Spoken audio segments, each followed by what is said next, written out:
गजाननं भूतगणाधिसेवितं कपीतजम्बूफलचारुभक्षणम् उमासुतं शोकविनाशकारकं नमामि विघ्नेश्वरपादपङ्कजम्। कृष्णाय वासुदेवाय हरे परमात्मने प्रणतः क्लेशनाशाय गोविन्दाय नमो नमः। ओम श्री महापुरुष देवाय नमः। ओम श्री गुरुदेवाय नमः। ओम आनंदमय, ओम शांतिमय। तीन विकार मनुष्य के मन के ऊपर असर करते हैं। राग, भय और क्रोध, ये तीनों वृत्तियां मनुष्य की बुद्धि पर प्रहार करती है।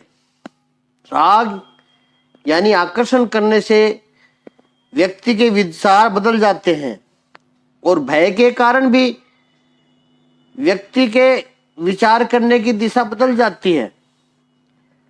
अब वो सही नहीं सोच सकता। क्रोध के कारण व्यक्ति की विचार करने की दिशा बदल जाती है। बार बार हमें याद रखना है कि ये राग, भय और क्रोध क्यों आते हैं? क्योंकि मनुष्य की अपने सुख और दुख की भावनाएं हैं, उसकी वजह से आते हैं। वो जिसे सुख समझता है उसके पीछे पड़ा है, वो जिसे दुख समझता है उससे दूर भागता है, उससे डरता है। स्थित प्रज्ञ इन सब परिस्थितियों में स्थिर रहता है। न वो सुख से लालची हो जाता है, न वो सुख से डर जाता है। दुख को और सुख को धैर्य से सहन कीजिए। वीत, राग, भय, क्रोध, सुख को सावधान पूर्वक अनुभव कर लीजिए। सुख भी सहन करना है। आजकल यही हो रहा है कि दुख तो सहन नहीं होता है, पर सुख भी सहन नहीं कर सकते। सुख में भी छिक जाते हैं, सुख को भी नहीं पचा सकते। वीत, राग, भय, क्रोध, जिसके राग, भय और क्रोध बीत चुके हैं। कैसे बीत चुके हैं? थोड़ा इसको और समझे। राग को यदि छोड़ना है तो सुख के आकर्षण को छोड़ना पड़ेगा, तो राग अपने आप छूट जाएगा। राग शब्द का अर्थ संस्कृत भाषा में है रंग। उसका रंग मनुष्य वृत्ति में जिस वस्तु व्यक्ति से सुख मिलता है उसका रंग हमारी बुद्धि पर, हमारे मन पर चढ़ता है। एक प्रकार का नशा चढ़ता है। जब उसका रंग चढ़ता है तो बार बार याद आकर के अपनी डिमांड, अपनी इच्छा निर्माण करता है। वो ये दोबारा हो। जैसे सामने हो तब तो सुख देवे, लेकिन सामने न हो तब भी उसकी इच्छा जागृत रखे। इस पर जरूर चिंतन करना है। वीत, राग, भय, क्रोध में अंडरलाइन यही रहेगा, सिद्धांत यही रहेगा। सामने जो सुख आया है अपने कर्मों के परिणाम स्वरूप या परिस्थिति स्वरूप, जो तो उसको स्वीकार कर लो। या तो वो अपने कर्मों का परिणाम है या ऐसी परिस्थिति स्वरूप कोई सुख मिला है, उसको स्वीकार कर लो। उससे दूर भागने की जरूरत नहीं है। राग है आकर्षण, और विराग है उससे दूर भागना। यहां भगवान श्री कृष्ण कहते हैं वीतराग, कि जैसे 100 रुपए का नोट है, करेंसी नोट है, संसार के अधिकतर लोग उस नोट या करेंसी को देखेंगे तो उसकी तरफ भागेंगे, वाह पैसा मिल गया। लोग कहेंगे संसारी कामी पैसा देख करके उसके पीछे भागता है। और कुछ लोग ऐसे होंगे जो पैसे को देखकर दूर भागेंगे, नहीं नहीं हमें नहीं चाहिए, हम तो स्पर्श भी नहीं करते भाई। तो उनको कहेंगे वाह पैसे से दूर भागें। ऐसे दो तरह के लोग दिखाई देते हैं समाज में। पैसे को देखकर उसकी तरफ भागे वो संसारी हुए, और उससे दूर भागे वो हो गए बैरागी। भगवान श्री कृष्ण की विचारधारा को समझिए। 5300 वर्ष पहले ये क्रांतिकारी महापुरुष पूर्ण पुरुषोत्तम ने कितने भव्य विचार दिए।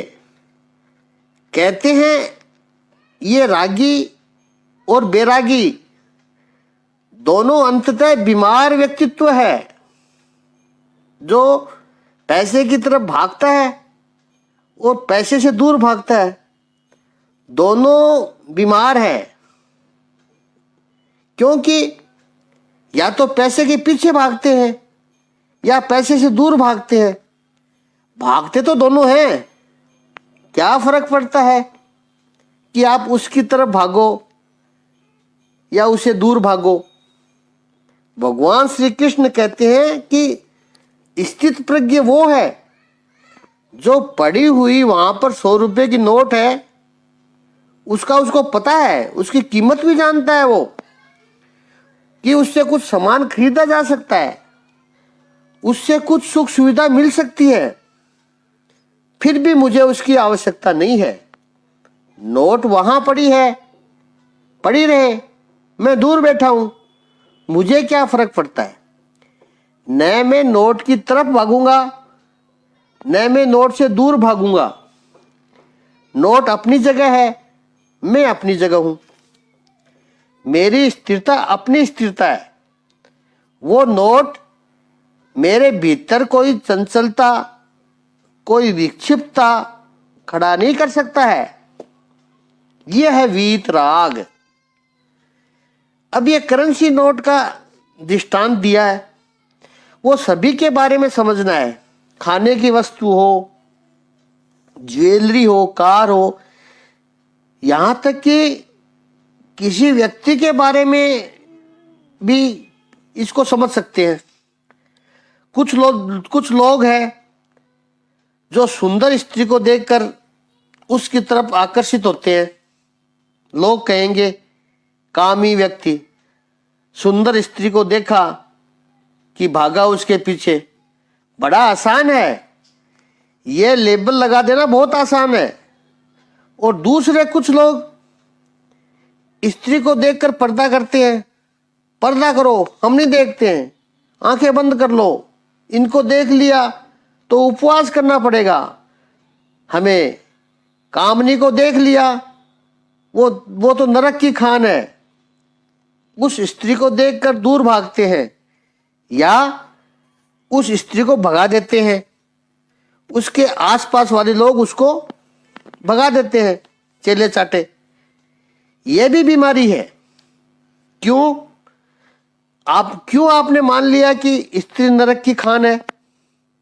विकार उस व्यक्ति के मन में निर्माण होता है जो स्त्री को नरक की खान मान रहा है, और जो विकार उसके मन में आया, उत्पन्न हुआ, उसका दोष स्त्री पर लगा रहा है।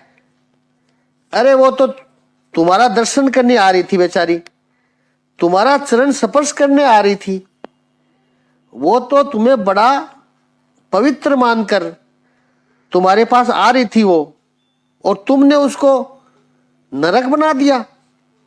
स्त्री के मन में तो कोई कामना थी ही नहीं तुम्हारे प्रति, और तुमने दोष स्त्री का निकाल दिया।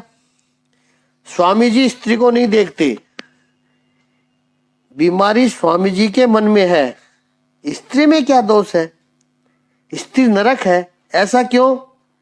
स्त्री पुत्री हो सकती है, बहन हो सकती है, स्त्री माँ हो सकती है, और आधुनिक दृष्टि से देखें तो वो स्त्री अद्भुत दोस्त हो सकती है।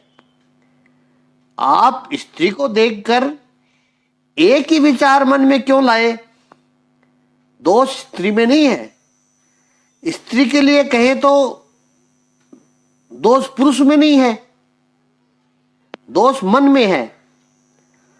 तो जो समझता है कि स्त्री है तो है, पुरुष है तो है, होंगे तो क्या है, लेकिन मेरे मन में कोई विचलितता विक्षेपता निर्माण न हो,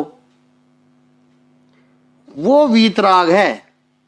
राग भी नहीं है, वैराग भी नहीं है, वीतराग है। राग बीत चुका है। ऐसे ही वीत भय, जैसे भय दिखाकर लोगों को गुलाम बनाया जाता है। सामने कोई भय की परिस्थिति हो और उस परिस्थिति का आप निवारण करें, उसमें आपका सामर्थ्य का प्रदर्शन होता है, दर्शन होता है, वो आपकी क्वालिटी है। 16वें अध्याय में देवासुरी स्वभाव में पहले श्लोक का पहला ही शब्द भगवान श्री कृष्ण कहते हैं, देवी गुणों का वर्णन करते हुए, अभयम अभयम सत्व संसुधि। अभयम यह क्वालिटी है। रास्ते से आप जा रहे हो, कोई गुंडा कोई मवाली आ जाए हाथ में छुरा डंडा लेकर के और आपको कहे ला दे दे सारा माल, और आपका शरीर इतना स्वस्थ हो, आपका मन इतना मजबूत हो कि उसको लात मार के भगा दो, वो आपका सामर्थ्य है। एक क्षण के लिए आपको खतरनाक स्थिति लगेगी,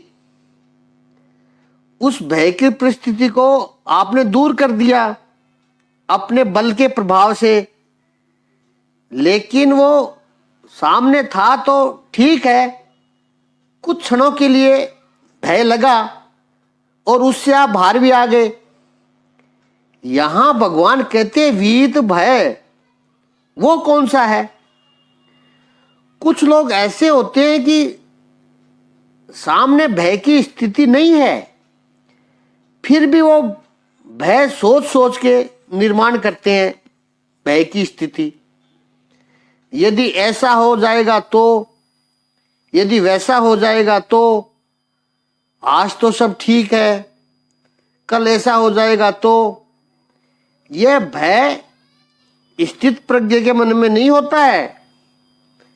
वर्तमान यदि कोई भय की स्थिति है, समझो स्थित प्रज्ञ जंगल से जा रहा हो और सामने शेर आ जाए तो डर लगेगा। स्थित प्रज्ञ संवेदनशील व्यक्ति है, कोई मूर्ख आदमी या पागल आदमी नहीं है। लेकिन उस समय शेर से भय तो लगेगा उसे, लेकिन कैसे बचे उसका आयोजन भी करेगा। कोई पेड़ पर चढ़ जाएगा, कहीं अपना रक्षण करने की कोशिश करेगा, आग जला लेगा ताकि शेर चला जाए। भय होगा उसको।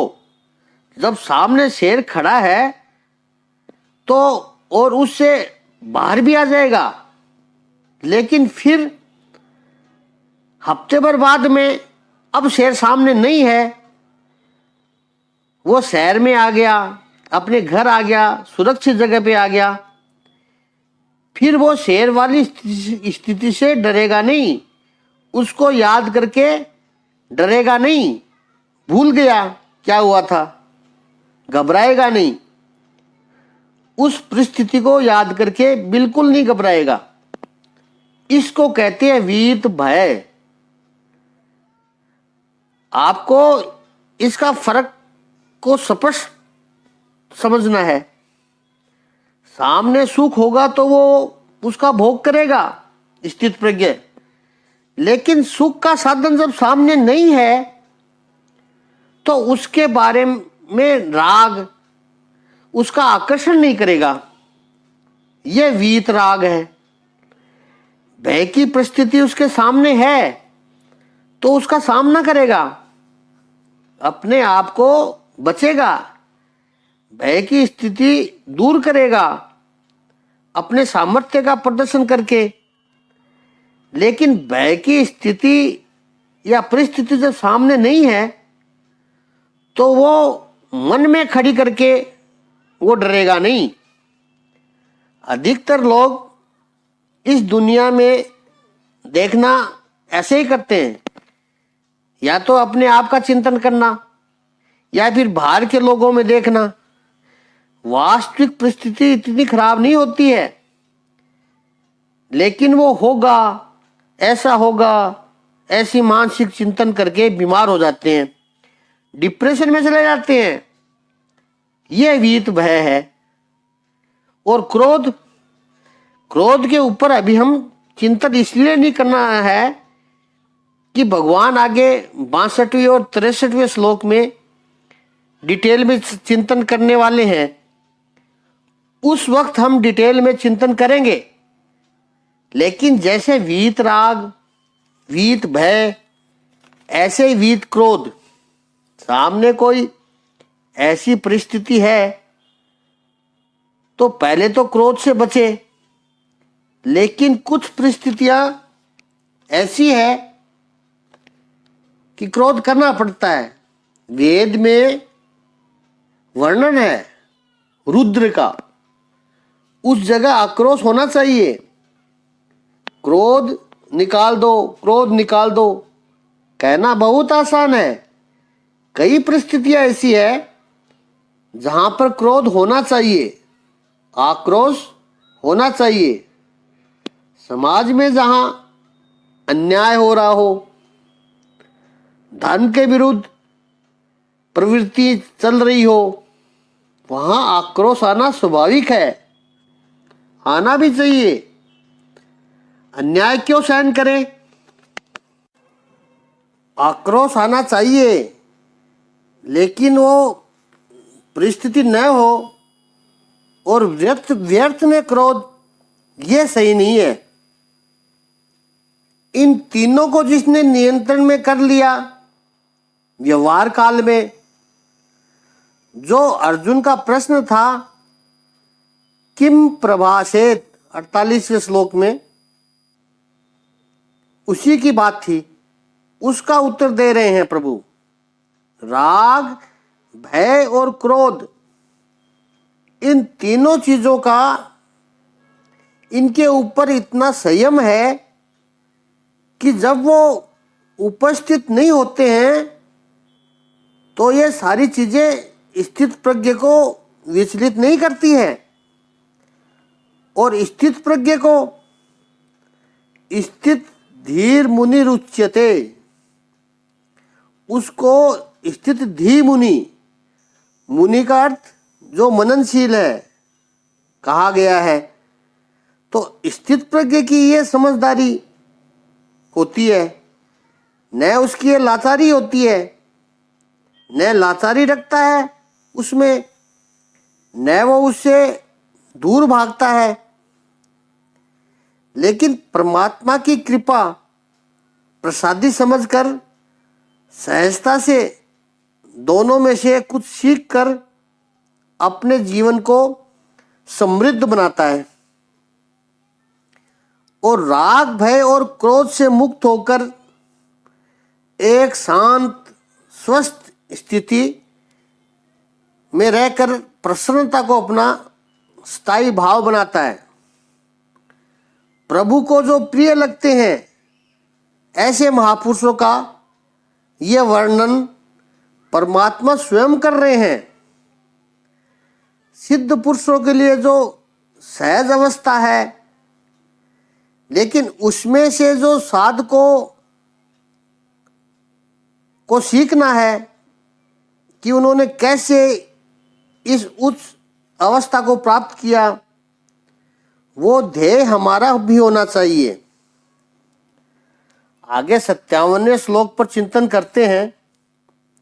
57वें श्लोक का गीता अध्याय 2 57वें श्लोक का शाब्दिक अर्थ है, इस भौतिक जगत में जो व्यक्ति न तो शुभ की प्राप्ति में हर्षित होता है और न अशुभ के प्राप्त होने पर उससे घृणा करता है, वह पूर्ण ज्ञान में स्थिर होता है। जो सर्वत्र सभी स्थान पर अभिस्नेह रहित है। अभिस्नेह का अर्थ हम समझेंगे, स्नेह का अर्थ तो जानते ही हैं सब।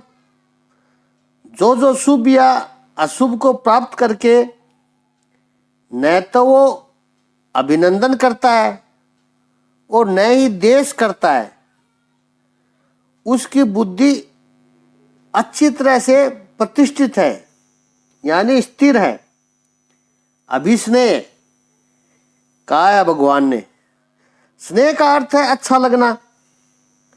संस्कृत में स्नेह का एक अर्थ और भी है, घी। स्नेह को घी भी कहा है। अभिस्नेह का अर्थ है चिपकना। भाष्यकारों ने अर्थ किया है आसक्ति निर्माण होना। अभिस्नेह का चिपकना भी कहा है और आसक्ति निर्माण होना, दोनों एक ही है। स्थित प्रज्ञ को वस्तु, विचार, परिस्थिति अच्छी लगती है, लेकिन जो अच्छा लगा उसके साथ चिपकता नहीं है। एक और अर्थ में देखें, शुभ जो मिलेगा तो अच्छा लगेगा। समझ लीजिए स्थित प्रज्ञ के पास मोगरे का फूल है, उसकी सुगंध स्वाभाविक है, बहुत अच्छी होती है, तो स्थित प्रज्ञ कहेगा कि यह सुगंध अच्छी है, उसे स्नेह होगा, लेकिन अभिस्नेह नहीं होगा। अर्थात केवल यही अच्छा है, इसके सिवाय सब बुरा है, ऐसे शब्द वो कभी नहीं बोलेगा। या फिर आज यदि आप मोगरा मेरे पास लेके आए हो तो उसकी सुगंध अच्छी लगी तो कल भी लाओ, परसों भी लाओ, प्रतिदिन लाओ, यह अभिस्नेह हुआ। भगवान श्री कृष्ण मुझे व आप सबको इस आधुनिक युग में समझाते हैं कि जीवन में सुखी होना है।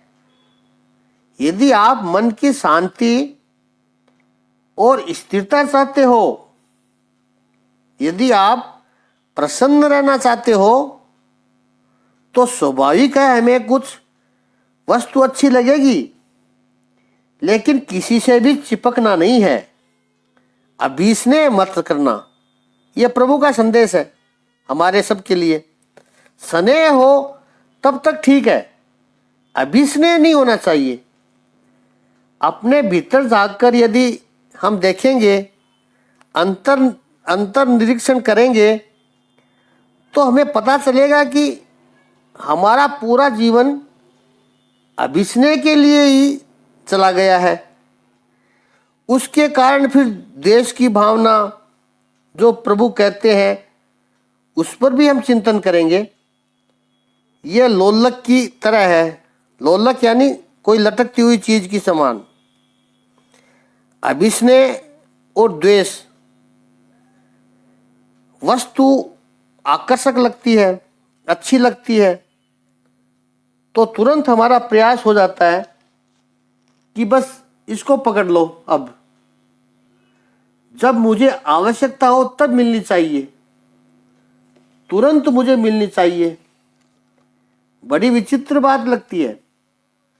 आम का फल गर्मी की ऋतु में आता है, उसका रस स्वादिष्ट होता है, अच्छा भी लगता है, खाइएगा, स्वास्थ्य के लिए बहुत अच्छा है। लेकिन कुछ लोगों को इतनी आसक्ति होती है मैंगो जूस से कि सीजन में मैंगो जूस का भर भर के डिब्बे में डीप फ्रिज में रख देते हैं, दिसंबर तक खाते हैं। कोई कहे दिसंबर में आमरस कहाँ से आया? हाँ, हमें बहुत अच्छा लगता है, डीप फ्रिज में भर के रखते हैं। यह अभिस्नेह हुआ। ऋतु में जो आम का फल आता है उसका रस खाना अच्छा लगना यह स्वाभाविक है, यह प्रकृति है। लेकिन दीपावली के समय या दिसंबर महीने में आपको आम का रस याद आए, वो भी गलत है। लेकिन चाहिए मुझे, उसके लिए मैं प्रबंध करके रखूं, यह अभिस्नेह है, यह आसक्ति है। और इसमें खतरे की बात यह है कि वो अपनी सामर्थ्य का प्रतीक मान लेता है कि हम दिसंबर में भी आम का रस खा सकते हैं जब दूसरा कोई नहीं खा सकता। आम मिलते भी नहीं है तब हम खा सकते हैं। यह उसे इतना सामर्थ्य लगता है, वास्तविक रूप में वो सामर्थ्य नहीं है। उसकी अभिस्नेह का, उसकी दुर्बलता का, उसकी लालच का, जो अपनी इच्छा को रोक नहीं सकता है, अपनी इच्छा के ऊपर संयम नहीं है, उसका परिणाम है ये। प्राकृतिक रूप से देखो तो आम पेड़ जब सामने है, आम का पेड़ सामने है, उस पर फल लगे हुए हैं और मिले हैं, तो इच्छा होनी चाहिए। लेकिन आम का फल सामने नहीं है, तुम्हारे मन में ऐसा चिपका हुआ है कि जब चाहो तब मिलना चाहिए। ये मानसिक दुर्बलता है। लगता है ऐसा कि आप आपके आम के मालिक बन गए, कि आम का रस निकाल कर कि आपने डीप फ्रिज में भर के रखा कि जब वर्ष में चाह तब खा सकेंगे। लेकिन आध्यात्म की दृष्टि से देखा जाए तो आप आम के मालिक नहीं बने, आप आम के गुलाम बने हैं। इस दृष्टिकोण को समझिए। इस अर्थ में प्रभु यहां कहते हैं अनभिस्नेह है सर्वत्र। प्राप्य शब्द को समझते हैं। संस्कृत भाषा की दृष्टि से प्राप्य का अर्थ है प्राप्त करके। एक पाया है, दूसरा है मिला है। यहां पर शुभ और अशुभ प्राप्य लिखा है, अर्थात यह आपकी पसंद नहीं है, यह आपका निर्णय नहीं है, यह तुम्हारी पसंदगी से नहीं आया है, यह तुमने सिलेक्ट नहीं किया है कि यह चाहिए, यह नहीं चाहिए। अशुभ तो कोई चाहेगा ही नहीं, तुमने पसंद नहीं किया है उसको, प्राप्य है, मिला हुआ है। यदि पसंद नहीं किया फिर भी मिला है। कैसे मिला है? उसके दो मार्ग है। पसंद नहीं किया फिर भी मिला है, चॉइस नहीं है फिर भी मिला है। तो ये कैसे मिला? चिंतन करने पर पता चलता है कि दो बातें हैं। कर्म योग की थ्योरी से देखेंगे तो ये प्राप्य प्रारब्ध का प्रतीक है। अतीत में कुछ कर्म किए थे जिसका परिणाम प्रारब्ध बन के अभी सामने आ रहे हैं, जिन्हें हम भुगतना ही पड़ेगा। इसके अलावा हमारे पास कोई दूसरा चॉइस नहीं है। शुभ या अशुभ, वहां सिलेक्शन नहीं है, कोई चॉइस नहीं है। और भक्ति की दृष्टि से देखें तो भक्त कहता है प्रभु मैं तो केवल प्राप्त कर रहा हूं, देने वाला तो तू है। शुभ भी प्रभु तू दे रहा है, अशुभ भी प्रभु तू दे रहा है, मैं तो केवल प्राप्त कर रहा हूं। अब जब प्राप्त कर रहे हो तो या तो प्रारब्ध है या फिर प्रभु की कृपा है। प्रारब्ध यदि होगा, अगर प्रारब्ध होगा तो उसमें अभिस्नेह कैसा, उसमें कैसी आ सकती? ये तो प्रारब्ध है। प्रारब्ध से मिला आपको, इसमें कैसा अहंकार। और यदि प्रभु की कृपा समझते हो तो उसमें आसक्ति कैसी। कृपा तो भगवान की इच्छा से आती है, इसमें आसक्ति क्यों करोगे।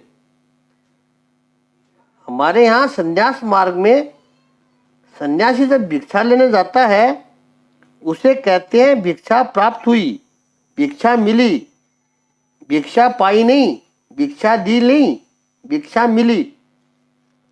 जो भिक्षा मिल गया वो स्वीकार करना होता है।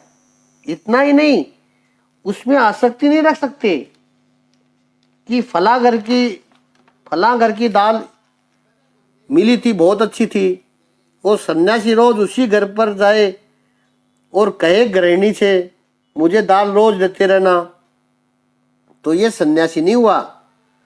उसने उस घर की दाल में अभिष्णय निर्माण कर लिया, आसक्ति निर्माण कर ली, तो ये सन्यासी नहीं हुआ।